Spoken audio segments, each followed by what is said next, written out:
Funding for This Is Nashville comes from you, our listeners, and Music City Prep Clinic, Nashville-based provider for PrEP and offering comprehensive sexual health services in an environment designed to be safe, professional, and shame-free.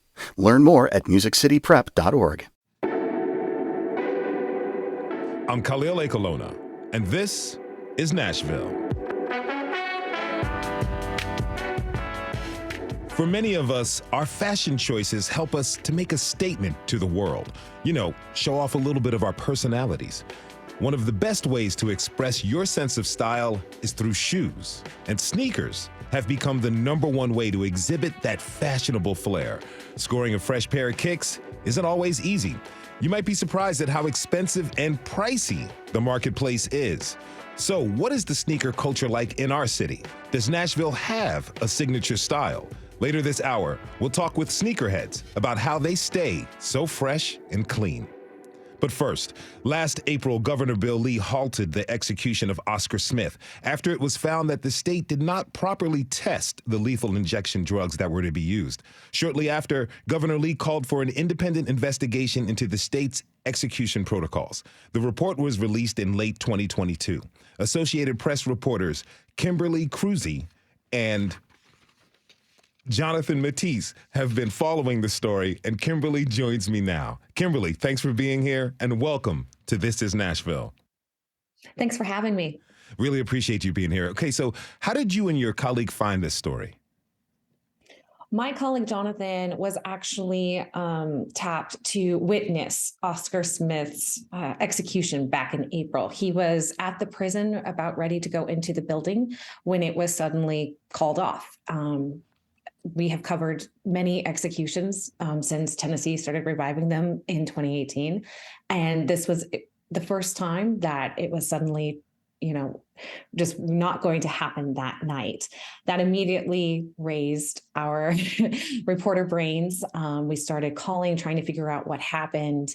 But what happened that night has kicked off a months-long story that we have been following about how not only was that night that the drugs were not properly tested before Oscar Smith was scheduled to be executed, but after, the governor then called for an independent review into the entire lethal injection system in Tennessee. And after 7 months, the report was released. And it was 800 pages of just a sweeping findings. So really, it was a really blistering report, and we have just been diving into it ever since. So what have you learned from this report? So the governor released it, as you said, in late December, and right away, the main takeaway was that the state has not been following its own protocol when it comes to lethal injections since 2018. But on top of that, the report showed that basically the report said that the state had abdicated its responsibility in making sure that these executions were being done properly, and instead had forced basically the majority of the responsibility onto one single state employee whose job was not actually the sole, who actually had a totally different job. But we also found out that the protocol that the state has been using is also extremely vague on how to store the drugs, how far in advance should they be prepared. And then we also found out that the pharmacy in charge of testing these drugs to make sure that they work was never handed the actual protocol. So they didn't even know what to actually be testing them for. Now, can you describe the procedure or protocol that the state is supposed to be following? Yeah, so the state used to, before 2018, the state relied on one drug called pentobarbital, and it was one drug that knocked the inmate out and would also stop its heart. However, that drug, not just in Tennessee, but across the country, that drug became increasingly difficult to find. So in 2018, the state switched to a 3-drug protocol. One drug is the sedative that knocked the inmate out. The second drug would paralyze the inmate, and the third drug would stop the heart.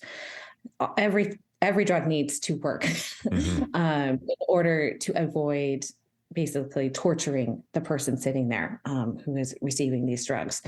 Um, so that is what we're talking about. The 3-drug protocol. That is how if an inmate chooses to use lethal injection, that is what they would go through. Now, in your reporting, you state that, state officials were warned that the drugs in this protocol that they're using would cause bodily harm, and therefore it's violating the 8th Amendment that prohibits cruel and unusual punishment.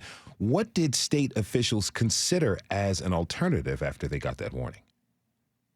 The report doesn't actually say or note that actually the top officials considered any other alternative. It just simply notes that the warning was passed along to the top leaders, and after receiving that warning that the drug may not work and would actually, as you noted, would cause the inmate to suffer, they decided to go ahead with this anyway. Again, Tennessee is not unusual in this. Many other states use this drug as a sedative, and a lot of advocates who have raised criticism against the death penalty have been raising these warnings for years that this drug does not actually knock out enough the inmate enough so that they would not feel the pain of essentially being drowned to death. Now, in your reporting, you mentioned that officials kind of threw around the idea of going to veterinarians to get the drugs that they use for euthanasia. Is that right? That is. So again, before they were trying to figure out, and this is back in 2018, the state was desperately trying to find the right drugs. They had letters from pharmaceutical companies saying, do not use our drugs. We do not want our drugs to be associated with executions. So text messages inside this report show that at one point, an unnamed state official was texting a pharmacist and saying, why don't we just reach out to the veterinarian office, because we know that they use very similar drugs when they are euthanizing animals. Ultimately, that did not go anywhere, but I think it shows the level of desperation and, just any idea that they were being thrown out. At one point, they were considering going overseas. They were trying to figure out legally if they could get the DOJ on board with that. Mm-hmm. And again, ultimately, that had to be thrown out too. That was just not a viable option. Now, back to the report. What recommendations has it yielded? So they recommended more resources, more training, and more clarification to the state's lethal injection protocol. Already, we have seen the governor appoint a new commissioner, a full-time commissioner. We had an interim commissioner while this report was being held. He has appointed a full-time commissioner now and has vowed that the protocol will be revised. Just yesterday, I asked him, will there be executions, while this protocol is being revised? He rightfully said that that's not always up to him. The Supreme Court is the one that issues death warrants in Tennessee, which includes an execution date. But so far, they have not issued that. And the governor feels pretty confident that the Supreme Court is going to wait until that protocol is finished being revised before they start renewing those death warrants. But it's still to be determined on whether or not that will happen and how long those revisions will take place. What about inmates facing capital punishment? Do they have any choice in this? Tennessee is a unique state where a majority of the inmates on death row actually do have a choice in choosing their execution. If you have been convicted of your crime before 1999, you can choose between lethal injection or the electric chair. I throw around the word choice. I know a lot of advocates would argue that this is not really a choice. But we have had 7 executions since 2018, and 5 of them have been through electrocution. That is because a lot of the inmates are worried about. They're worried about the way that the drugs would actually, how they would die and how they might, experience pain. Electrocution is very fast. But that is, again, Tennessee is unique that we have this option for our death row inmates. You know, this is not an easy topic to cover. One of our own former journalists came on the show and spoke about how she was deeply impacted from covering executions. Let me ask you, how have you been doing? Good, thank you. I have witnessed two executions. This is a topic that is very heavy, but I also, I consider it probably one of the most important roles that a journalist can do. Whenever you have state-sanctioned executions, it is vital that an independent and free press is there to bear witness and to just say what happened. And so it is heavy, but it is also very important. And I actually consider, this is some of the most important work that I can do.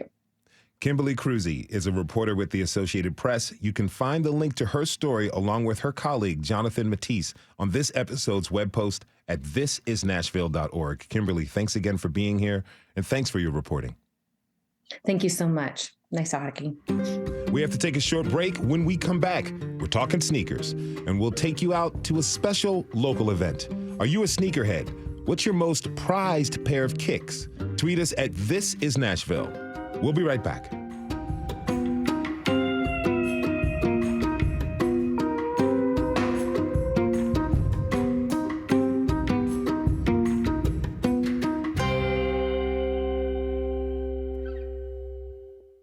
Funding for This Is Nashville comes from you, our listeners, and Music City Prep Clinic, Nashville-based provider for PrEP and offering comprehensive sexual health services in an environment designed to be safe, professional, and shame-free. Learn more at musiccityprep.org. I'm Khalil Ekalona, and this is Nashville. Last year, Nike released a set of 4 different shoes with an HBCU theme. One of the schools they picked for a special limited edition Nike Dunk, Nashville's own Tennessee State University. If you're not familiar, the Dunk was released the same year as the original Air Jordan, and it has a similar vibe. The TSU version is a low top in red, black, white, and gold. The school's founding year, 1912, is stitched onto the heel. And there's a tiger stripe printed on the insole for the TSU Tigers. In October, the apparel and footwear shop Rooted hosted a release event for the show, and it brought up about 300 people. And to be clear, these people stood in line for the chance to buy some TSU Dunks. Our senior producer and WPLN sneakerhead Steve Harouche was there. It's first come, first served, and no one I talk to knows how many shoes will be available or whether their size will still be in stock when and if they reach the front of the line. A few folks have folding chairs, but almost everyone is just standing on the sidewalk. Like TSU sophomore Tressa Willingham. Oh, so I saw on Instagram that KT had designed the shoes, and I follow her because she always on HBCU drip, and she a TSU alum, so I'm like, let me tap in. KT is fashion designer Kaylin Terrell, who's now based in Atlanta. I think it's a big deal because a lot of times HBCUs are overlooked. So the fact that TSU alum especially had this opportunity and brought it back to their school is really big. So I like that. Limited edition shoes like these often sell out instantly and sometimes fetch a lot of money after they're released. So I asked Tressa, if she does get a pair, will she wear them or sell them? I'm a rocker. Okay, so one less pair of TSU Dunks on the secondary market. Tressa is wearing a TSU football jersey that a friend altered for her. And a lot of people are decked out in TSU gear, especially over in the alumni line, where multiple generations are swapping campus stories and joining in the occasional chant. 24/7 the whole. We'll holler at you later. I think the line can let One of those alums is former football player Reno Thompson, class of 2008. I'm not a sneaker guy, but anytime my university gets the opportunity to do something big like this, I'm definitely going to come out and be a part of it. So, I'm hopeful that I'll be able to get the size 12, which is a pretty hot size in general, so we'll see. Reno is from Nashville and still lives here. But right behind him in line is Roberta Higgins, class of 2011. she had a slightly longer commute. I booked the flight all the way from Houston last night to come here to get these shoes. You know they drop on the app tomorrow, right? I didn't want to test the app. I had to be here in person to make sure that I can touch them. I love sneakers. I've always loved sneakers. I played basketball, so, you know, I had to get these. I'm a TSU alumni, so this is only right that not only do I support TSU, I'm supporting Nike, which I love. I'm also supporting a black female designer, which is very important to me. So, Standing next to Roberta is a woman who doesn't want to give her name, but she is willing to tell me why she's here. I'm out here for my daughter. She's a teacher in California. It's not even 7 o'clock yet, and she's already been standing in line for almost 3 hours for her daughter. And just in case I don't believe her, she takes out her phone and puts her daughter on speaker. How bad do you want these shoes? I want them so bad that I'm in California and I asked my 70-something-year-old mother to get in line for these shoes. Finally, the doors open, and inside there's a DJ, a bright white wall full of TSU dunks, and a TSU Aristocrat of Bands uniform hanging from the ceiling. This night is super, super special. It means a lot to see TSU getting love on such a wide scale. It's also really cool to be a part of it. That's Larry Jenkins, professor and assistant director of bands at TSU. Students, professors, alumni, everybody was excited about it. And now you can see it, you can feel the energy, but also see it from the way that the lines are out here. So the hype is real. I tell him that Roberta flew in from Houston. Oh my God. Oh my God. I probably would have did it too. I'm not even gonna lie to you. I probably would have did it too.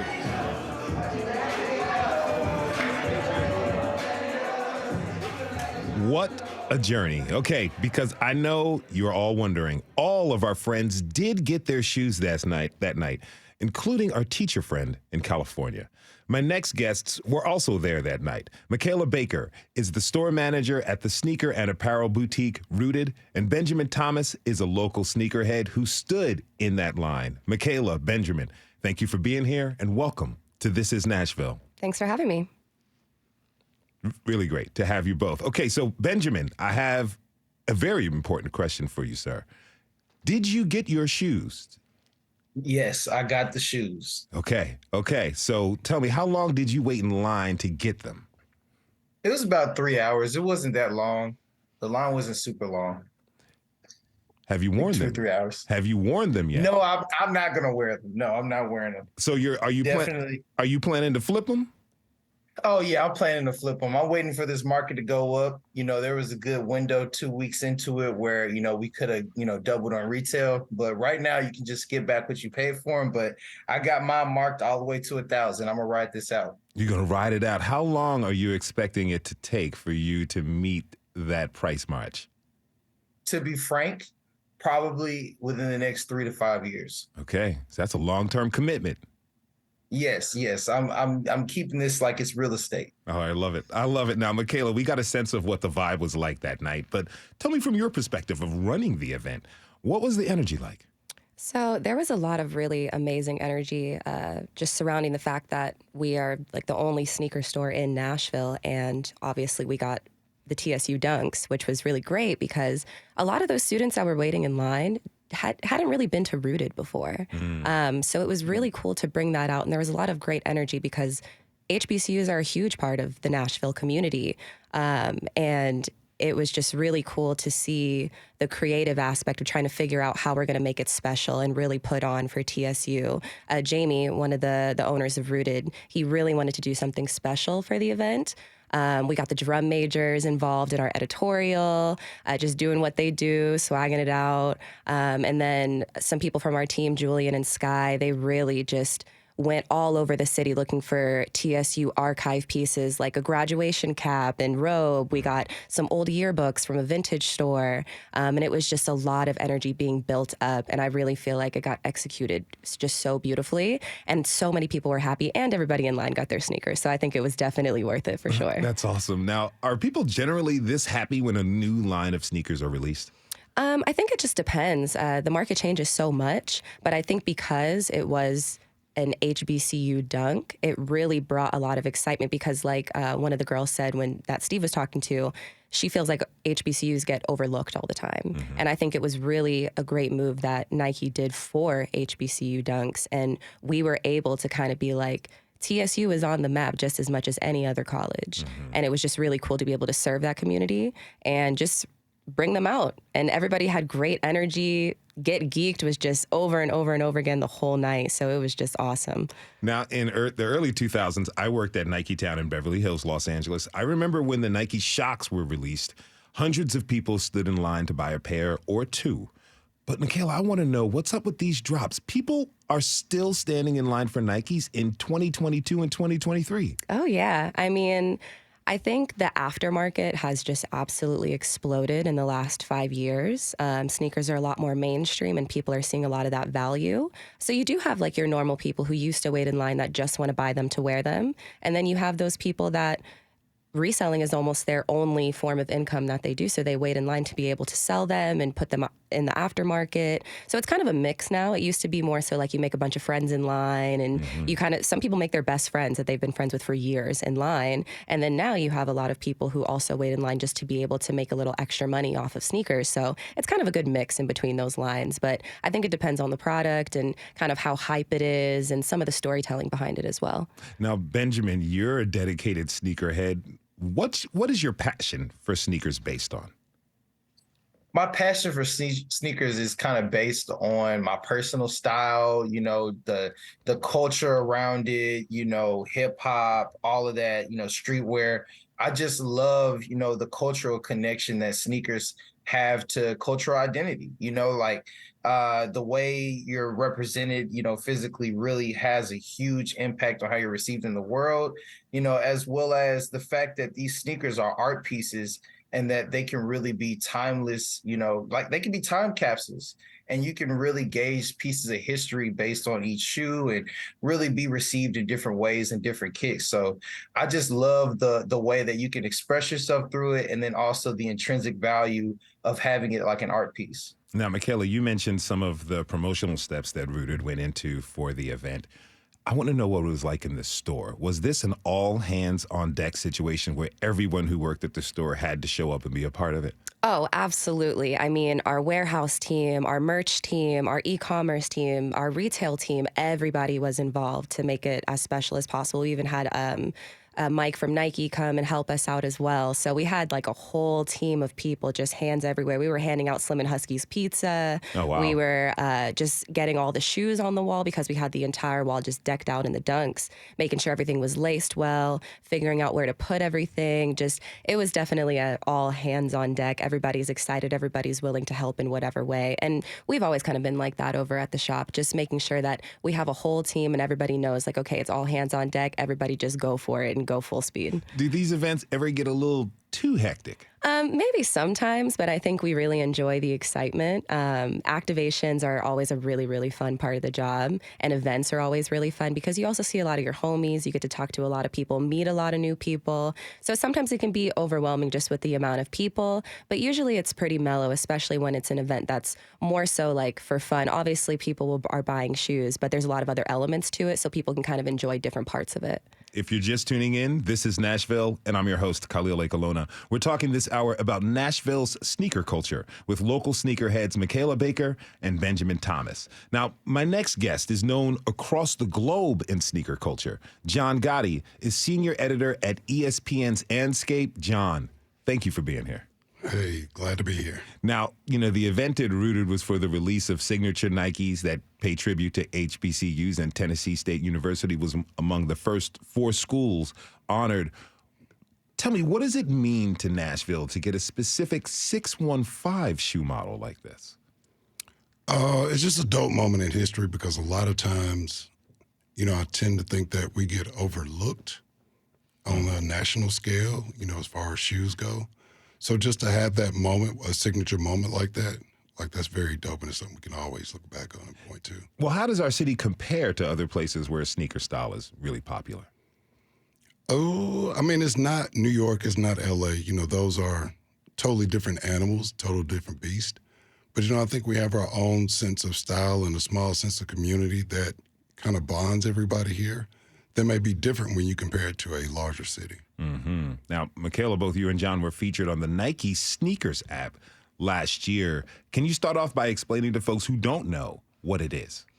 So the Nike Sneakers app kind of started off as an exclusive place for kind of Nike drops, for sneakers, for Jordans, for Dunks, for hype product. And it's kind of become more of a social media. So they kind of do a lot of stories about street style when there's certain events in certain cities. They'll take a bunch of pictures of people wearing certain things. They do write-ups on certain people. They do podcasts. They do interviews. So it's kind of a place for all things Nike sneakers. Really cool app to check out for sure. What was it like for you to be featured on that platform? It was fun. I've actually been on there twice. Okay. So the first time I actually did all of the shooting and the editing on my own, which was definitely a new experience because I'm not really a content creator.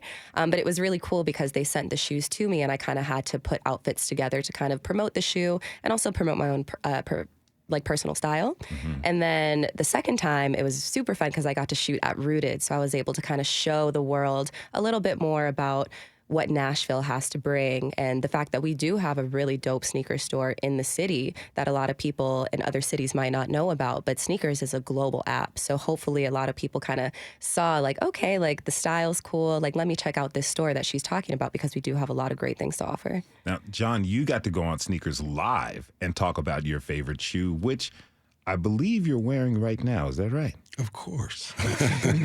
Well, tell me about that It's a day experience. that ends with the Y. It was just really amazing because, again, they asked me, yo, do you want to talk about, the Air Trainer 1, the chlorophyll colorway? And I'm like, of course.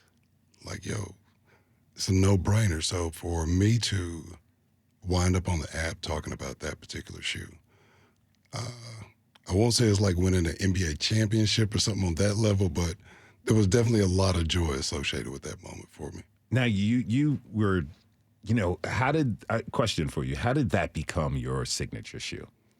I'm what you call an old fogey. Okay. So I'm 46 years old, so I've been around. Mm-hmm. So I was there when the first J's came out, like the Jordan one, I had it as a kid. And, I've collected and bought and worn so many different shoes. It got to a place where, I was also a huge fan of Bo Jackson growing up. And it's a shoe that's associated with Bo Jackson. I remember those. Yeah, and it was like, nobody was really rocking with trainers at that time. And it was like something that I think we were talking about before we came on air. It was something that allowed me to separate myself from the crowd because everybody else at the time was maybe wearing Jordans, Air Force Ones, etc. So it was a shoe that separated me from the crowd. And, I've taken to it and I've worn it, for the past, 10, 12 years. Mm-hmm. So comfortable shoes. Comfortable shoes. Always stay in style. Correct. Nice. I remember when I was younger, a way to set yourself apart when everybody was wearing the Jordans and the Bo Jacksons was to get the Patrick Ewing Adidas. Yeah. We had a lot more brands back in the day. A lot more. The Georgetown Hoyas. Oh, don't get me started. Okay, now.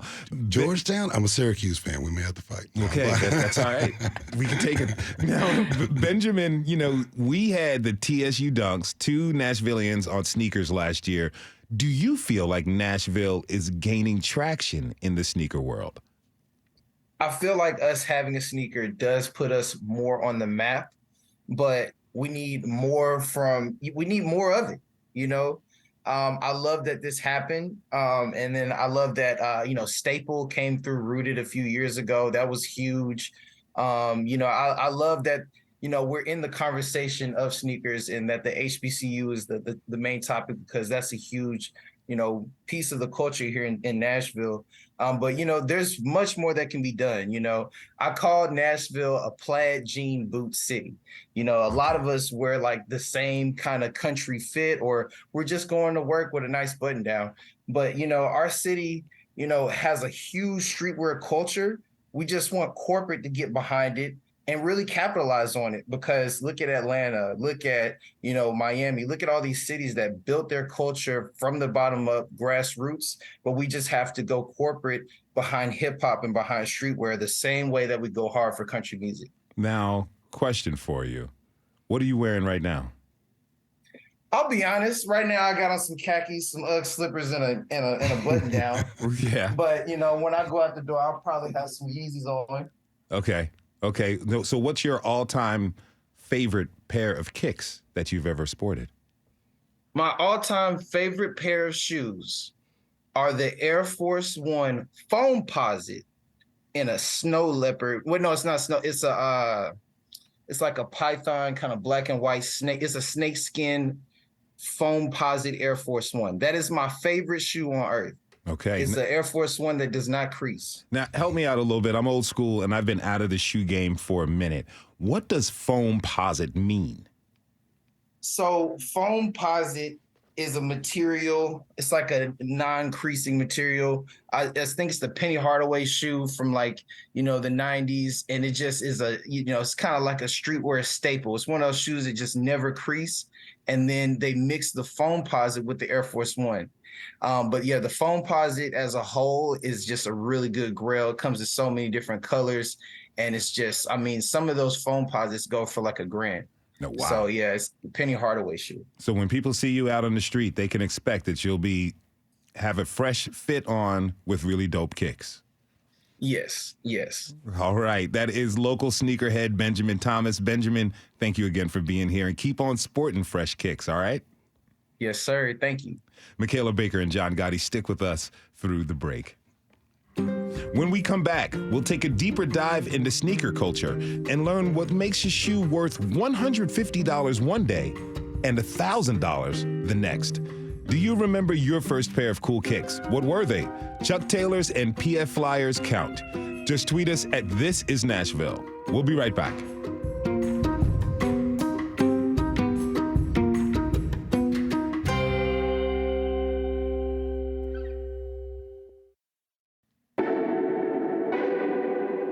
I'm Khalil Ekolona, and this is Nashville. I remember my first pair of Air Jordans. As one of only 2 kids in the school that had a pair, I was very popular for a while. In 1988, Jordans were still the must-have shoe, and then a series of commercials from Nike hit TV screens across the country. They were instantly iconic and poured more fuel into the sneaker fire. Okay, so ready to go back in time? Let's take a listen. Yo, Mars Blackman here with my main man, Michael Jordan. Yo, Mike, what makes you the best player in the universe?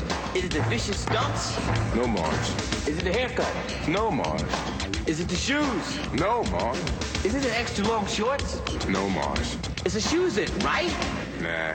Is it the short socks? No, Mars. Money's gotta be the shoes. Shoes. You sure it's not the shoes? I'm sure, Mars. What about the shoes? No, Mars. Money's gotta be the shoes. Gotta be the shoes. And now a lot has changed since the mid to late 80s, and sneaker culture has exploded on the national and global marketplace, thanks in part to the internet, where people buy and resell classic shoes. My next guest knows all about the secondary sneaker market. Justin Allman is the co-owner of Music City Vintage in East Nashville, and he joins me now. Justin, thanks for being here and welcome to the show. Thanks for having me. Michaela Baker from Rooted and John Gotti from Anscape are also still with me. Thanks to you both again for being here. Now, before we talk about the global impact of sneaker culture, I want to know, Justin, what do you have on your feet today? Today, that's a good question. I have some New Balance ALDs, 993s. What color scheme are they? They are a cream with a light purple and blue. Very nice. Those are comfortable shoes, I imagine. Absolutely. Comfortable and stylish is the way to go. Absolutely. I've grown to love New Balances as I've grown in age. So.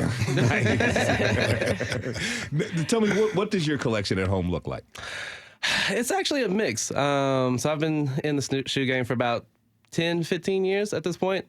So it's a lot of mix of old and a lot of a little bit of new. At the heart of everything, I'm a collector. So I have a lot of shoe releases that's from old days, from 2012, 2010, and even some from 1994. Well, how many pairs of shoes are we talking about? I didn't count, but I would probably give a range of about 70 to 90 or so. Wow. It's a lot. That's a lot. Nice. It's like you need an extra room for your shoes. Yeah, it's actually funny. We just reorganized my office. We kind of had to throw some boxes away, sadly, just because it's a lot. So it has grown to kind of overwhelm my office. Okay, now you said something very interesting. Over the holiday break, I was in Los Angeles helping my younger brother move. He is a Jordan head. And as we were moving, we had limited space in boxes. I said, let's throw away the Jordan boxes. And it was almost as if I decided to take all of his money. He said he had to hold on to the boxes for all of his old Jordans. Michaela, why is that so important to sneakerheads to keep the original box? Well, I think first off, it just protects the shoes. You don't just want to have your shoes out getting dusty, sitting in the sun, getting sun bleached. But also, a lot of the boxes for certain Jordans are really cool. Sometimes the boxes are just as cool as the shoes inside. So people love to keep that, not just for the storytelling behind it. I mean, recently I just, the social status pennies, okay. They have the coolest box that I've seen in a while. They have kind of a clear top. It looks very retro, and nobody wants to throw away that box because it just looks amazing, and it's part of the story. So when you open it up in 20 years, you're gonna be like, wow, this box is still so cool, and the sneakers inside are cool. So I think a lot of people keep them for that. Okay, now let me ask you, how many pairs of tennis do you own? Oh my gosh. So when I first moved here, I probably had 100 pairs of shoes. But I have actually grown up a little bit and have downsized a little bit because I realized I didn't need all of the sneakers that I had. And when you work in the sneaker industry, you tend to get some promo shoes and, shoes that you got during a shoot or something like that. So I've been honestly not really selling, and I'm not really like a big reseller. I more so just give shoes away to people that I think they would enjoy. But I think I'd probably be down to 50 to 60 pairs of shoes now. Okay. Now, John, I'm not even going to ask you how many pairs of shoes you have. Thank you so much for that. But, rituals for sneakers. Do you have any sneaker rituals that you go through? Oh, yeah. Every Sunday, I'm cleaning shoes, and that's probably been my routine. I don't know, for the past 20 years. Every Sunday, I'm at the kitchen sink cleaning shoes. Describe the process of this Sunday ritual? It's line up every pair that I've worn for the week. Mm-hmm. I grab a rag. Now I use Jason Mark, where if they want to send me some free product, I need that because I can go through a lot of it. You grab the Jason Mark, you grab a brush, and you're at the sink, and you're cleaning every one of them. You're wiping them down, taking the soft cloth, drying them off a little bit. And you're setting them and letting them dry before you put them back in the box. Okay. Any use of the magic eraser? Nah. Okay. I mean, I'm not going out playing kickball in my shoes, so it's just a matter of just cleaning them down just a little bit. Nice. Now, either brand new or through reselling, we know that sneakers are not cheap, y'all. Justin, what's the most expensive pair of sneakers that you have in the shop? In the shop at the moment, I would say they are some off-white Air Force Ones. The Vault colorway would be at the moment. Well, how much are they going for? I think we have them at a whopping $1,100. $1,100. So basically somebody's foregoing rent to have fresh kicks. Sometimes it's how it is. Gotta be the sneaks. John, what's the most expensive pair you've run across? Run across? Yeah, that you've seen. You're a global aficionado. What's the most expensive pair you've heard of? I mean, it would have to be some of the off-white Air Force Ones or the Louis Vuitton version of them as well. Those really go for a lot of money. And then probably back in the day, it was way back in the day, when we were looking at when player editions were super special. Mm-hmm. So my friend had he had Mike Bibby's, he had Ray Allen's, various player editions for those guys. And he was paying in the thousands then when shoes were still, very small money. Shoes were retailing for $100. So to be paying over $1,000 for a shoe back then was a lot of money. Michaela, what's the average of retail prices for shoes these days? I would say between $100 and maybe $250. I would say that's the average retail price for, Nike, Adidas, Jordan, even Hoka and Solomon and stuff like that. And then designer can go anywhere from $500 to $3,000. Wow. Yeah. Wow. 200 is the new 100. Yeah, absolutely. Absolutely. Inflation for sure. Okay, so Justin, I want to ask you, what's up with these price increases? Is it just inflation or is it the scarcity of the product? It's truthfully, basic economics, supply and demand. Sometimes Nike, they're a global conglomerate. And know all about the marketing strategy, so they keep the demand high by keeping the stock low. Sometimes for those exclusive sneakers and stuff like that, they purposely just make a small run of them. increase the price. And, a lot of people like buying something that's similar for a cheaper price range on down the road, but you still have that demand for that Travis Scott or Off-White or whatever at the end of the day. How'd you get into sneaker culture? So I got into sneaker culture. I've always been interested in it, but I didn't come from the most fortunate side. So I actually am a thrifter at heart. So I kind of grew up in thrifting clothes, but also sneakers. And so I started thrifting sneakers and stuff like that. And as I got a job and things of that nature, I started buying them and, just kind of growing as a collector. All right. Now, if you're just tuning in, this is Nashville, and I'm your host, Khalil Ekalona. We're talking this hour about the past, present, and future of sneaker culture. The reselling and secondary market has become a space where sneaker enthusiasts can gather. Now, John, you were one of the first people reselling sneakers online. Take us back to that time. What was the online market like then? It was super small. We didn't have the electronic forms of payment. So people and when you think about it now, it sounds crazy, but people would send cash in envelopes. And send money orders and personal checks in envelopes, to this blind person on the other side of the world, perhaps, and hope that they didn't get robbed or whatever. But it was a very small, and it was super niche when we first started. And I think that was like maybe 2001. I think at the time, just guessing, there may have been like 20 sites that were selling shoes. What was your website called? In-Demand Concepts. In-Demand Concepts. Yeah. What gave you, you were way ahead of the time. Where did this idea come from? It was actually born out of searching for shoes. And so I landed on this site out of a forum called Nike Talk, where it was a message board where everybody gathered. And I was reading Nike Talk, and I found this site that was selling the shoe I wanted. And I started talking with the guy who had just opened the shop, actually, like the online version of it. And so I was like, hey, I would love to learn and do more in this space with you. And like he and I have been friends ever since. Like we started from there. So sneaker culture really builds a global community. Oh, yeah, for sure. Because like it's not just the shoes a lot of times. Like the shoes are the entry point to a lot of the relationships that you build. And, you meet so many different people from so many different walks of life. You start to realize that you have more things in common. And it just grows from there. Now, Justin, you're only secondary market sellers, correct? We are. That's correct. So how do you keep track of what's popular and in demand? Follow the youth, right? So like at the end of the day, right, they're going to be the ones that push the agenda and push, the styles and everything of that nature. So, you got to have a basic knowledge of what's trending and stuff like that. And also new and upcoming trends, both clothes and shoes. We really kind of have to have a good amount of people around us, and we have a really good community here in Nashville, and really truthfully just follow the youth. How does social media play into that? Huge role. I think social media is here to stay for next 100 years, right? For better or for worse, right? For better or for worse. Yeah. So it's one of those deals where it plays a huge thing, right? And to the same point, that demand, right? It's if you put it out and market it, both on, Nike's website and on social media, it's only going to grow more traction. Michaela, how about you? Like, how important is social media to shops like Rooted? Oh, it's absolutely huge. For example, when I moved to Nashville, when I was about to move to Nashville, I was looking for a sneaker store in Nashville to see kind of what the scene was. And I think Rooted maybe had 10K followers at the time. But during the pandemic, a lot of small businesses didn't do very well. But for sneaker culture, it was actually great because we could do online raffles and increase our online store.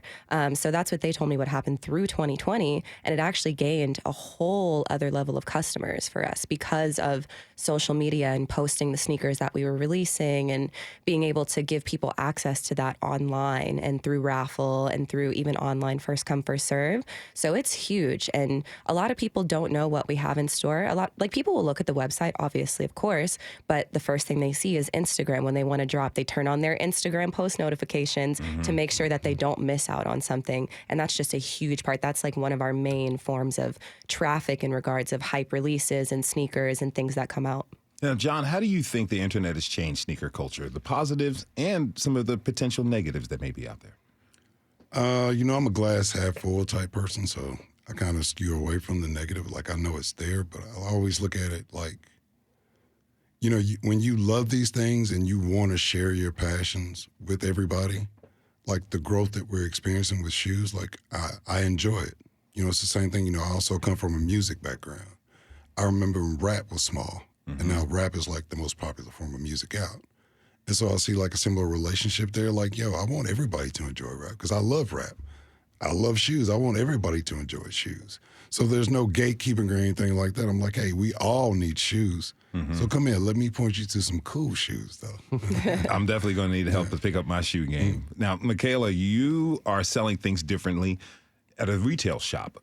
How does it feel to sell something through retail, knowing that it might walk out of the door and be flipped for more money? I think at first when that kind of started happening a lot more often, I used to get maybe a little annoyed about it because I'm like, well, you don't want to wear these on your feet, like, the story behind the shoes and stuff like that. But things change, market change, and knowing that sneakers are seen as this high value product is actually pretty special because it used to not be seen like that by the main public. And it's cool to see that recognition of how important sneakers are to culture. And people are starting to dive a little bit deeper into where sneaker culture even came from. And that makes people like us who have been in sneakers for so long just feel seen, a little bit more seen in that way. What is the Nashville shopper looking for? It just really depends. A lot of times people are coming in for hype. People are like, y'all got Dunks, y'all got Yeezys, y'all got Jordans, stuff like that. But there's also a lot of people that come in just looking for something unique, something different that people are not wearing, or something that you can wear every day. And a lot of times people come in not realize that we're retail, and they get very pleasantly surprised at the prices because people who are just now getting into sneakers are just like, oh my gosh, sneakers are so expensive and all this stuff. So that customer is kind of looking to be educated, and that's my favorite part about being in the Southern market is because there isn't as much access. So people really want to know what products we have to offer. And when people come in, they might want a Dunk or this and that, and I try to tell them like, hey, what's on the wall that you feel very gravitated towards? And kind of pointing them in the direction of personal expression rather than just what Instagram tells you to wear. So I think a lot of them are just kind of looking to be educated. And then you have your classic customer that just wants a black pair of Chucks or a pair of Vans. So we get a lot of different types of people, but I really enjoy the ones that just want to know more about the new stuff that's coming out. What do you think people misunderstand about sneaker culture? I'm not sure there's a huge part that's misunderstood. I think the part that can be considered misunderstood is just the storytelling behind it and where sneaker culture actually came from. I mean, rap, sneaker culture, like John was saying, Black culture. It is Black culture. And a lot of people don't realize where a lot of that stuff comes from. So again, it's our job as people who have been in the industry and have been into sneakers for so long is to teach those people kind of like, hey, like, yeah, this Dunk is really cool and it's hype. Or Travis Scott, a new artist, put out a Dunk. But let me tell you about the story behind Dunks and SBs and skateboarding culture and how a lot of the sneaker culture came from Black sheep and outcasts and artists and people who it was more niche. So kind of that is a little bit of like the misunderstood part of sneaker culture. Now, as purveyors of this culture, you feel like it's your job and duty to continue the storytelling and the legacy of these shoes, Justin? Yeah, absolutely. Luckily for us, we have a range of older and new stuff at the store. So explaining that situation where, someone who might want a Bred 1, right? It's an entry-level shoe for, it's not really an entry-level shoe any longer, but a Jordan 1 mid Bred 1 is now something that someone can start in. And that's something that, is a hot commodity thing for sneakers right now. Jordan 1 mids aren't the hottest thing, but I think they're so great for, having people introduce it into sneakers and at a well-priced range, whereas something that they can get into, and that just kind of explores, just how much sneakers and how many things you can get into as far as Dunks and then grow the interest as time goes on. I love it that there's these entry-level shoes that people can get into because the world is so deep. That's amazing. John, do you think that Nashville has a signature sneaker style? We got about 30 seconds left. Oh, you put a hard one on me. I think we have our own sense of style in that, we kind of pull from everywhere in terms of influence, whether it be, other cities, online, et cetera. But there's also this sense that, we can do our own thing as well. Like we're not tied into, we only wear this, we only wear this, we only wear this. it's like, yo, you can wear whatever you want to and be a part of the mix of what goes on here.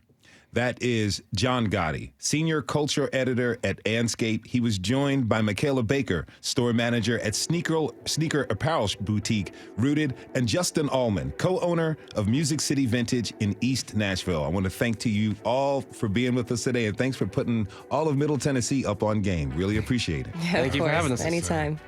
We want to thank everyone who tuned in this hour. Next week, after Buffalo Bills safety Damar Hamlin collapsed on the field during last week's Monday Night Football game, the sports world has renewed interest and focus for player safety. We'll join that conversation. This is Nashville is a production of WPLN News and Nashville Public Radio. Listen back at thisisnashville.org or wherever you get your podcasts. Our producers are Steve Harouche, Rose Gilbert, and Magnolia McKay. Our digital lead is Anna Gallegos-Cannon. Michaela Elias is our technical director. Our executive producer is Andrea Tudhope. The masterminds behind our theme music are Laurent Jindemir Blade. The conversation doesn't end here. Tweet us at This Is Nashville. Find us on Instagram and tell us what you want from our show by filling out our quick survey online. This is Nashville. I'm Khalil Ekolona. We'll see you tomorrow, everybody. Actually, we'll see you next week, everybody. And be good to each other.